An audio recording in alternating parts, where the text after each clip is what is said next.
kangit-ngit o mga suliran sa kalibutan, suliran sa mga kabataan, nagkadaiyang korupsyon sa katilingban, ug bisan sa atong simbahan, adiksyon o suliran sa droga, panagbahin-bahin sa katawhan, sa relihiyon o tinuhuan, ug uban pang mga suliran, unsay mga hinungdan na ining tanan. Tungod niini nahimugso na tao kining tulumanon, lamdag sa kahitasan, tulumanon nga muayag, mubatbat ug mutubag na ining tanan. Uban ni ining inyong sulugoon, Silbert Dundoyano alias Veritas. Lamdag sa kahitasan! Lamdag sa kahitasan!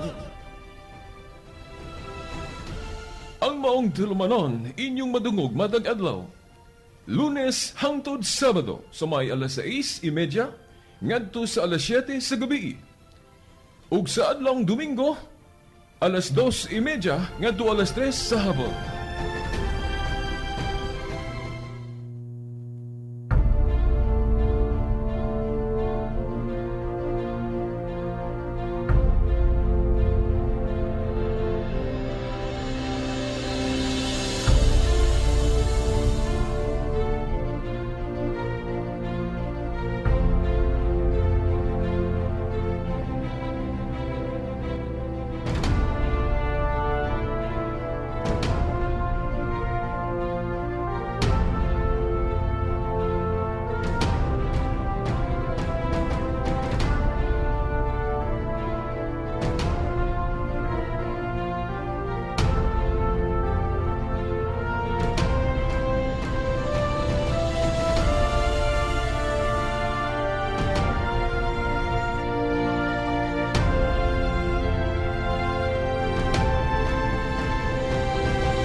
Duha ra gyud kabutang ang atong bantayan niining atong kinabuhi diri sa kalibutan.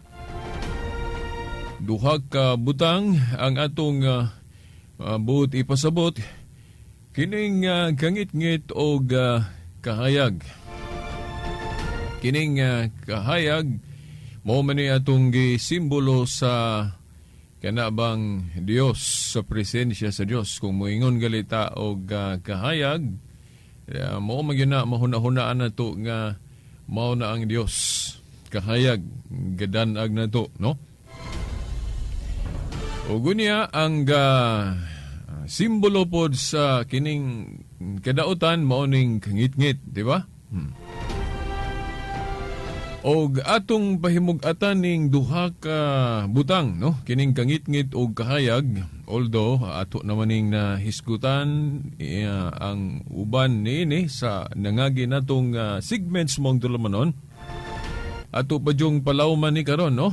Parang maklaro gyud pag-ayo ba sa atong kunahuna og sa ingon sige na gyud ta magbantay kay kung dili ko nato ni mabalik-balik o dili pagyud mapalawom pag-ayo, dali ra po nato magkalimtan. Labi na sa atong panahon karon nga naglabi gyud ang mga buhat sa kangit-ngit.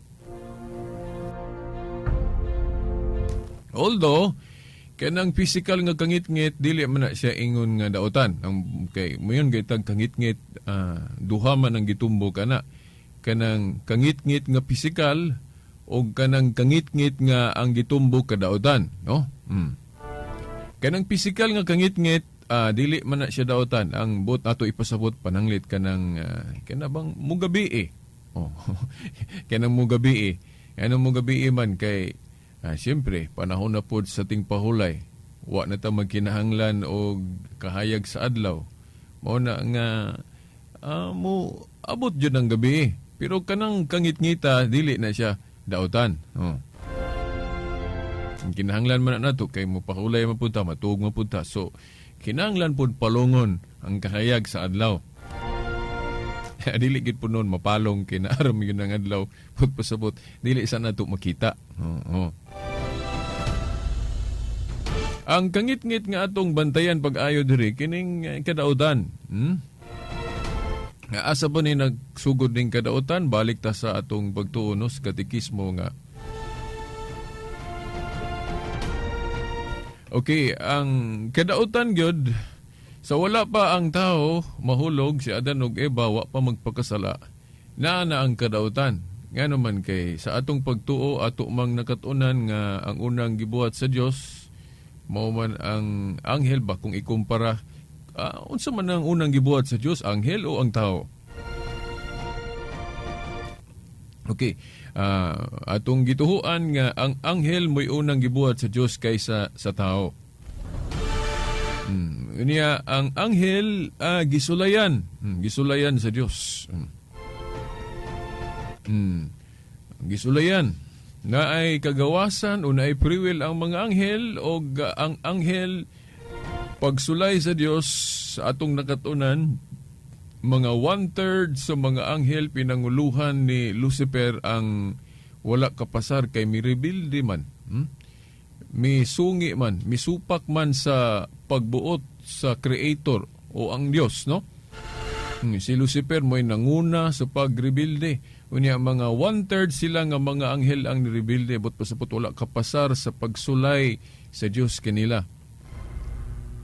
Munang nangatagak sila, but pasabot nangahimo silang demonyo o nahimo silang evil, no?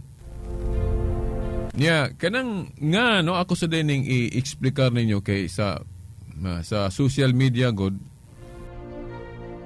na ay mga komentaryo sa mga dili katoliko nga pananglit dunay gipahayag ang Santo Papa nga si Kristo gitawag og Lucifer. Naamagoy Latin nga pulong nga mapamulong ng Lucifer. Dayon ang gitumbok natawag og Lucifer kuno sa Santo Papa si Kristo. Mao na nga ilan ning sakyan ning pulong nga tanawa ilang Santo Papa si Kristo gitawag og Lucifer sa to pa demonyo. Di ba na blasphemia? Bantay mo na kay nagka-enkwentro gyud ko diya sa social media no, sa internet. Unsa may kahayag na to ana no? Ato sana ang klarohon ninyo no. Kanagong ngalan nga Lucifer dili na siya dautan nga ngan. Gani maayo na, no? Ngano man kay ang but pasabot anang pangalan nga Lucifer, bearer of light, nagdala sa kahayag. Mo na.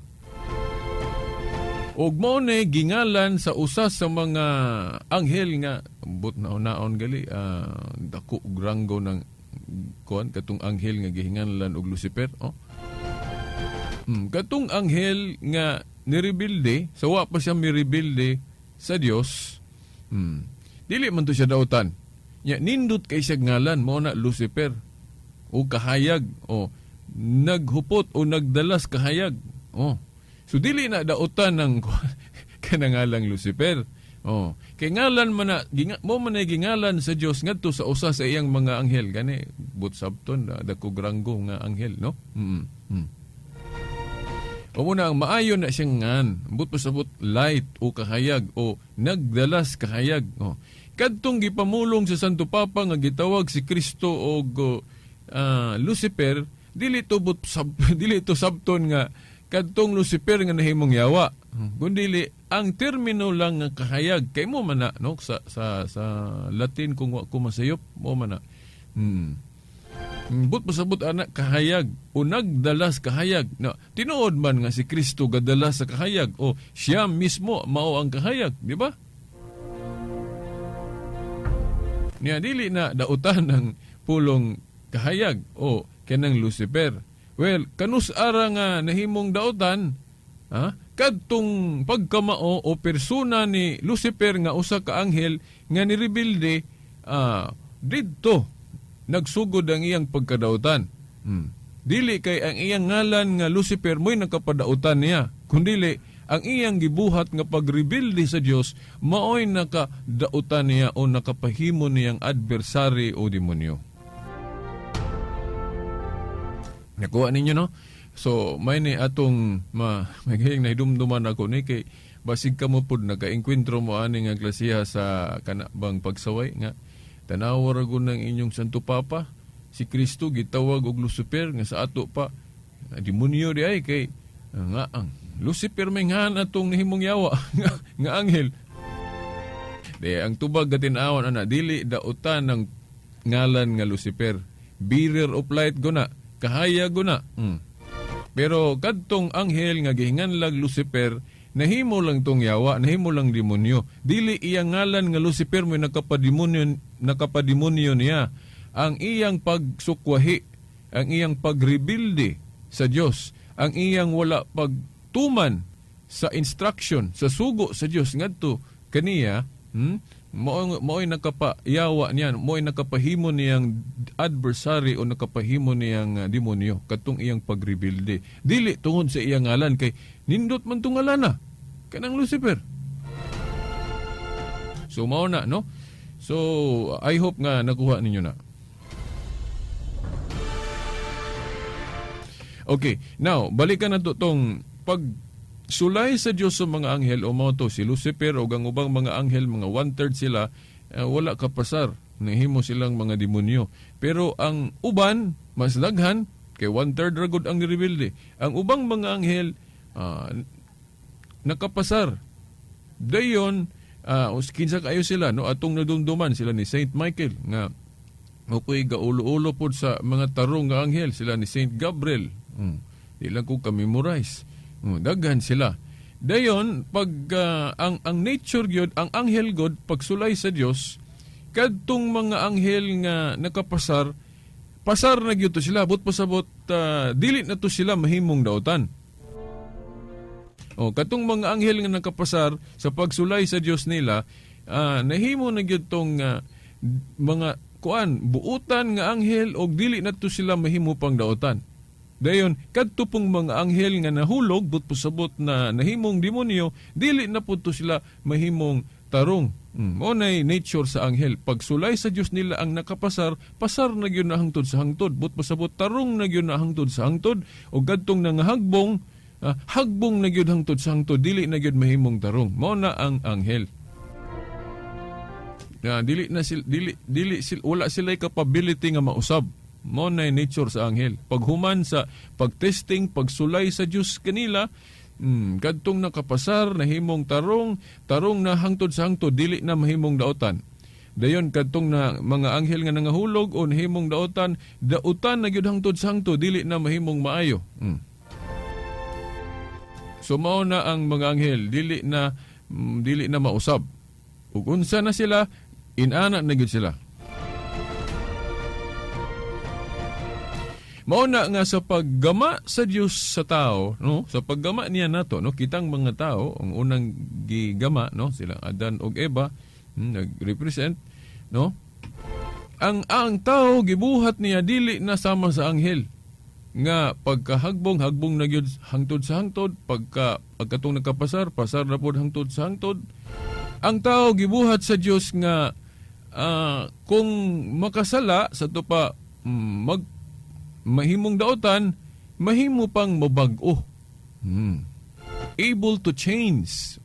Pwede mausob. Gikan sa pagka makasasala, ngadto sa pagka mahimong darong. Makonverted ba? No? Mabag-o. Mo na. No? So, katong gitisdingan na sa Diyos ang tao. No? Silang Adan ug Eva.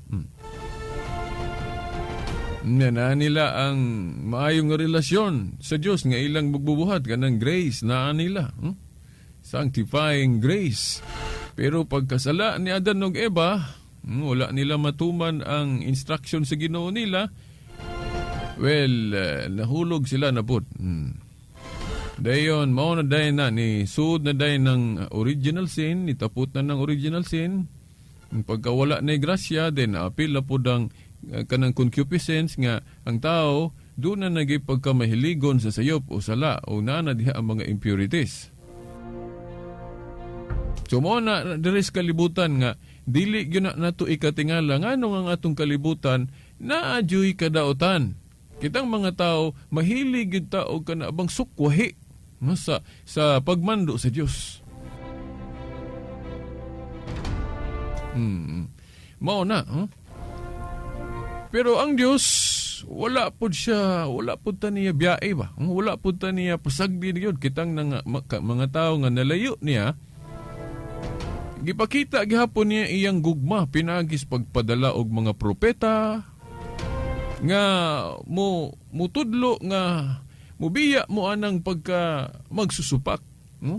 But pasabot mutuo mo sa Dios pinaagis mga propeta, no? Kanang mga tao ba nga gisugo sa Dios sama nila ni Moises ug katong mga propeta katulang Daniel, silang Isaias, Ezekiel. Mo nay gugma sa Dios nga bisan ang tao naay pagka mahiwi, makasala, masinupakon apan tungod sa gugma sa Dios sige gihapon sila padal-an og mga tao sa mga propeta nga mutudlo nila nga unta mubiya sila, no?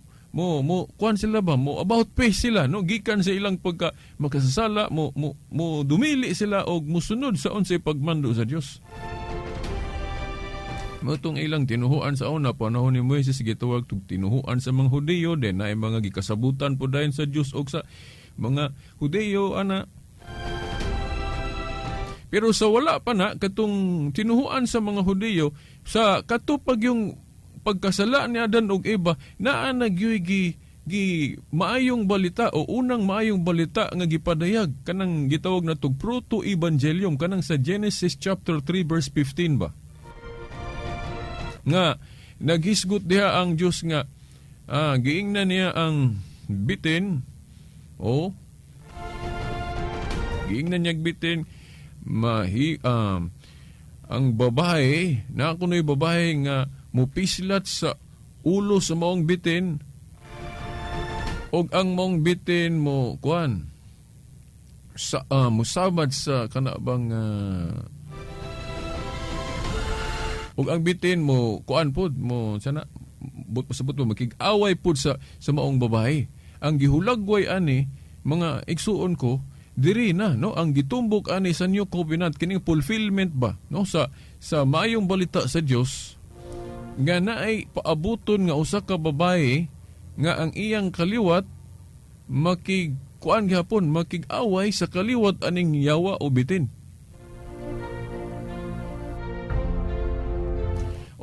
Kining babayhan na wa may laing gipasabot ani kay katong unang babae nahulog man unya ang babae nga gitumbok ani prophetic man na way lain si Santa Maria, no, kung atong tanahon mo bitaw nga diri sa bag-ong kasabutan kabantay mo nga si Santa Maria inahan man siya sa atong Ginoo pero wala ba mo nakahuna-huna ana nga ngano nga tawgon ni Kristo iyang inahan og babae, woman. Gani sabto ni sa uban nga kamong mga Katoliko tahod-tahod mo ni Maria nga si Kristo wagay magtahod kay gitawag ra niya woman, babae.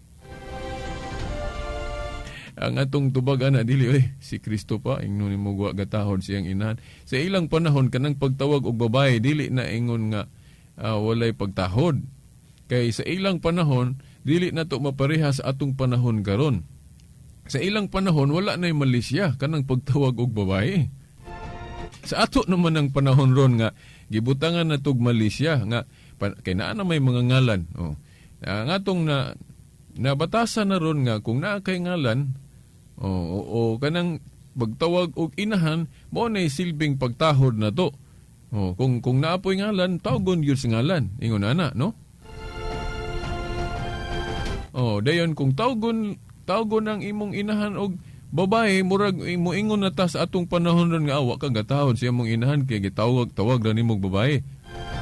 Sa ato na nang bokabularyo karon, no, sa ato na nang nabatasan karon nga ingon ana.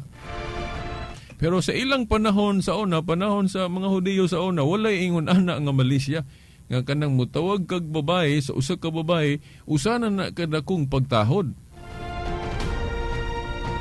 Then ang pinaka dakong pagtulunan kuno ana matud pa sa atong teolohiyang Katoliko aron nga masayod ta nga ang babae nga gipahibalo ng daan nga maoy makig-away sa bitin sa tupad dili gyud dili makighiusa sa yawa, no?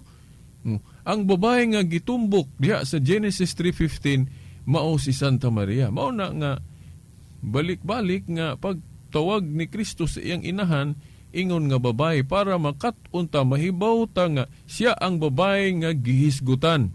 Gihisgutan sa Genesis chapter 3:15 nga unang maayong balita human mahulog ang unang tao nga si Adan ug Eva. Okay, pagkahulog sa unang tao, naa naman dayo maayong balita. Nga ang babae dili makighiusa sa yawa, makig-away. Mao na. Gani gihulagway diha nga ang babae mo dugmok sa ulos bitin. No? Unya ang mga Katoliko nga teologo kabalo mo ang reflection ana lawom kayo kanang sa San Lucas gani. Naadi sa San Lucas kana kunong pag pislat sa ulos bitin. Kuan kuno na katukuno ng pagsanong ni Santa Maria sa giingon sa anghel niya nga magbabdos siya o gusa ka lalaki but pasapot magbabdos siya ni Kristo ba atong manluluwas. Dito kuno nagsugod ng pagkapislat sa ulos bitin ngano man kay ang krusada god sa yawa mao nga ang mga tao ipalayo niya sa Dios, iangin niya ba? But pasapot dili makabaton og kaluwasan ang mga tao. Mo man ay kuan kana bang gusto sa yawa, mo man ay kanang programa sa yawa adres kalibutan nga kitang mga tao iangin putan niyag apil kay siya nalayo man siya sa Dios. Kita pong mga tao nga gibuhat sa Dios gusto po niya nga malayo sa tupa mangangin ning yawa. Iangin ta niya. So mo na iyang programa adres kalibutan nga ipalayo ta sa Dios. Mo na nga mamalandong ta mga igsuon kung kita bang mga tao ron mo ba ni atong buhat? Ang atong buhat ba pagpalayo ba sa Dios? Nga malayo ta sa Dios o ang ato pong buhat nga himong example sa ubang mga tao pagpalayo ba sa Dios o pagpaduol noon sa Dios? Bantay ta na ha. O mo na krusada sa yawa, mo na iyang programa diri sa kalibutan nga kitang mga tao iyatang ipalayo sa Dios. O gunya kana nga plano sa yawa gisugdan na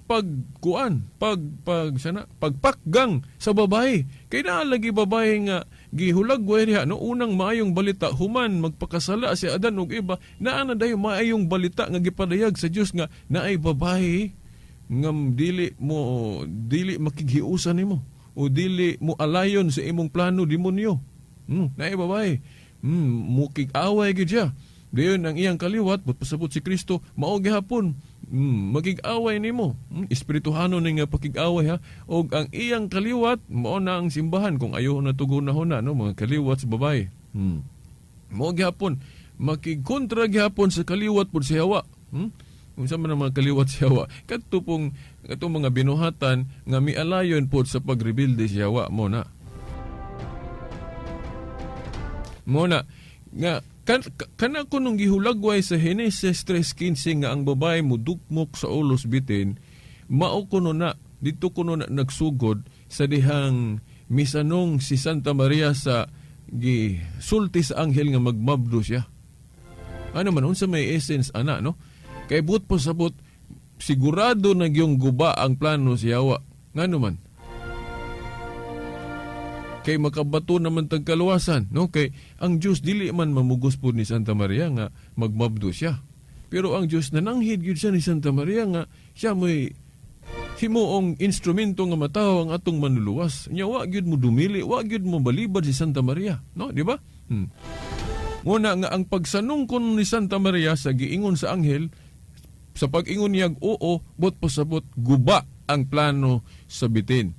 Ano man, kay makabato naman tagkaluwasan. Guba ang plano sa bitin mo na pagdugmo ko no, sa ulos bitin. Kay guba man yung plano. Kay ang mga tao, kita makabato na tagkaluwasan. Kay natao magyud ang atong Ginoong Jesucristo pinaagi niya. Mo na kita ang mga Katoliko, dako kay tagpagtahaw ni Santa Maria.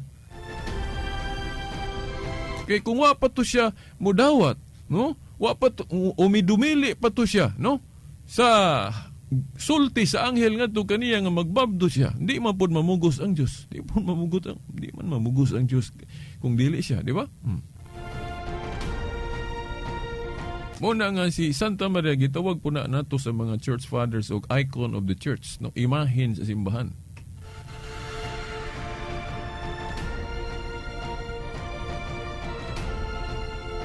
Mao na nga kinsa man ang mga kaliwat diya sa babae nga gihisgutan sa Genesis 3:15 nga ang gitungbok ana diri na no sa Bag-ong Testamento. Dayon siyempre katupong unang ang sa pagpanawag sa Dios katong mga Israelitas nga katupong mga tarong dito siyempre mahiusa po na sa New Covenant pod nga katawhan sa Dios nga mao kining simbahan nga gitukod ni Kristo, mga kaliwat sa babae. O gunya mga tinahod nga tigpaminaw, pike naman no, pila na lang ka minuto, 3 na lang ka minutos. Ato ning ipadayon po no sa pagkasunod dayon. Unya kining nabilin nga minutos ato ning igahin sa kana bang gitumbok ba sa Lucas 1:48. Kaya naghisgot naman nig kaliwat no kanang Genesis 3:15, prophetic man na unang mayong balita o Proto Evangelium nga ang babae nga mao si Santa Maria ang iyang kaliwat makigbugno gyud sa kaliwat si Hawa. Ato pa dili gyud mo sanong anang mga tentasyon. Mao na ang katawhan mga Kristohanon. Kita mga Kristohanon. Dayon usa sa ilhanan sa kaliwat sa babae unsa man kanang naa sa Lucas 1:48.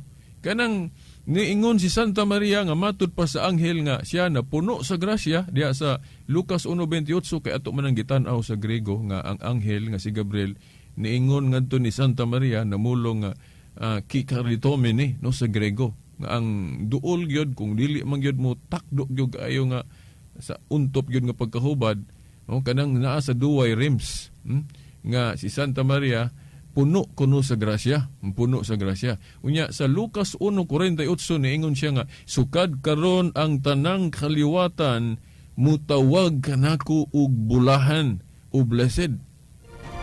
Na importante kay ni no sa paghulagway natus ka matuoran ngano man kay mao nay usa sa ilhanan sa kaliwat sa babae o kaliwat ni Santa Maria ang mutawag niya og bulahan, blessed. Nya tanang kaliwatan gud na karon makita na dayon nato sa tibuok kalibutan unsa nga pundok unsa nga tinuhuan nga klaro gyud kaayong nagpasiugda og kanunay gyung pagtawag o pag-ilan ni Santa Maria nga bulahan o blessed. Wa may lain mga tinahod nga tigpaminaw no kini mga tong tinuang Katoliko kay sige na tong gibalik-balik diya sa rosaryo kanang pagkabulahan ni Santa Maria, di ba?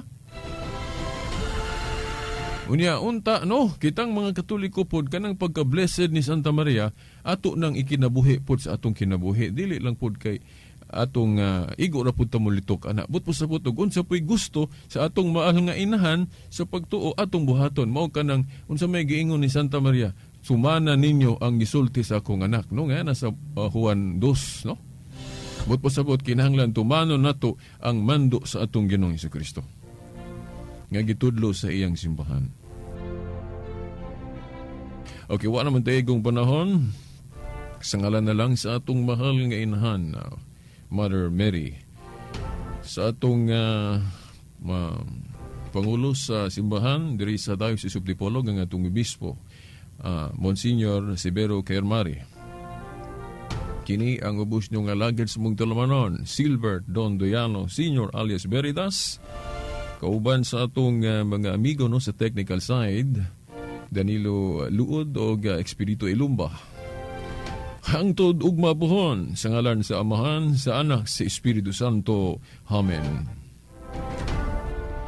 Kangit-ngit o mga suliran sa kalibutan, suliran sa mga kabataan, nagkadaiyang korupsyon sa katilingban, ug bisan sa atong simbahan, adiksyon o suliran sa droga, panagbahin-bahin sa katawhan, sa relihiyon o tinuhuan, o guban pang mga suliran, unsay mga hinungdan na ining tanan. Tungod niini na himugso na tao kining tulumanon, lamdag sa kahitasan, tulumanon nga muayag, mubatbat o mutubag na ining tanan. Uban na ining inyong sulugoon, Silbert Dondoyano alias Veritas. Lamdag sa kahitasan. Lamdag sa kahitasan. Ang maong tulumanon inyong madungog matag adlaw. Lunes hangtod Sabado sa may alas 6:30 ngadto sa alas 7 sa gabi. Ug sa adlawng Domingo alas 2:30 ngadto alas 3 sa hapon.